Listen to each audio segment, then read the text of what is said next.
Hi, and welcome to my sewing room.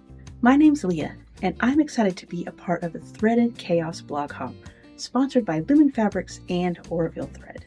This month's Island Batik Challenge is all about crazy quilts, texture, creativity, and of course, gorgeous threads. But my take on crazy quilting is a little bit more organized than you might think. For this project, I had the pleasure of working with a half-yard bundle of Island Batik Stone Strata Collection by Kathy Engel for Lizard Creek quilting. I really love these colors as they immediately made me think of the ocean and being on the beach. From the different blues in the ocean to the sand-colored beaches and driftwood on the shore. This collection should be arriving in shops right now, so definitely check it out if you love this rich organic colorway. For my project, instead of going full out crazy, I decided to go for a little bit organized. Let me show you how I did that. I started with 20 10-inch squares, one of each print in the line, and I stacked them in small groups. Each stack I cut into 5 oddly shaped pieces using the exact same cutting pattern. Then I shuffled the pieces between the stacks so that each block had 5 different fabrics. After that, I reassembled the blocks and stitched them back together. This gave me a beautiful scrappy feel, but with each block still having the same underlying structure. To enhance the seams and celebrate that traditional crazy quilt look, I decided to use 4 shades of Aurifil thread. A variegated yellow, a green, a teal, and then a bright blue. I used a mix of 40 weight and 50 weight, and my machine handled them beautifully. I picked out several fancy stitches and sewed along each seam line, creating those decorative stitches that are so iconic in crazy quilting. Once all the blocks were stitched, then I trimmed them down to 7.5 inches, so they would fit perfectly in the center of a 14-inch Sawtooth Star block. I like the large center inside the Sawtooth Star, as it's great for highlighting larger prints or some fun crazy blocks. For the flying geese points, I used a teal print from the Island Batik Foundations line.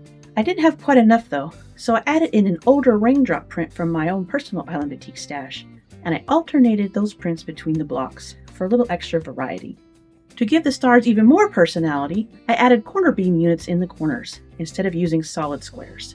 The print used in the center of my corner beam is another older Island Batik print that played nicely with the rest of the colors in this fabric line. I chain pieced all my units together in different stages to make 20 14-inch blocks. I used quarter square triangles for cornerstones and some sashing to tie everything together.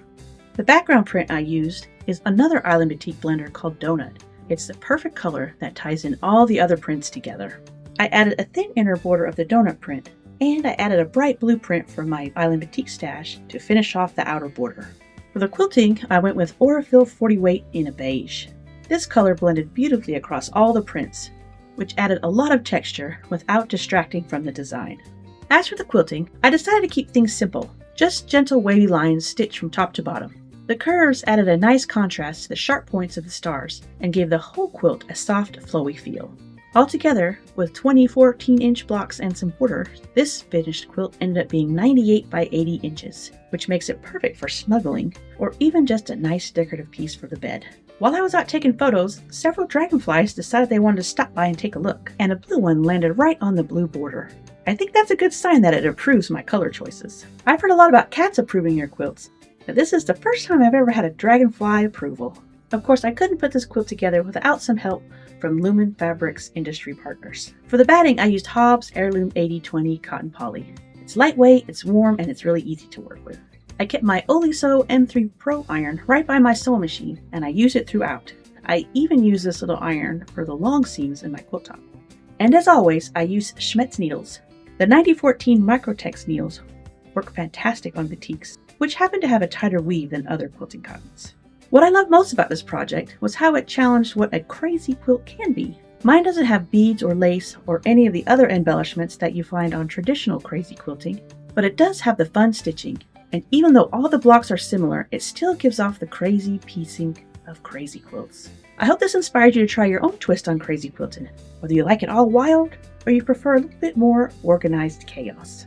To see all the other crazy quilt projects in the hop, check out the Lumen Fabrics Instagram and Facebook pages. I'll put a link in the description below. Thanks so much for watching, and until next time, happy quilting.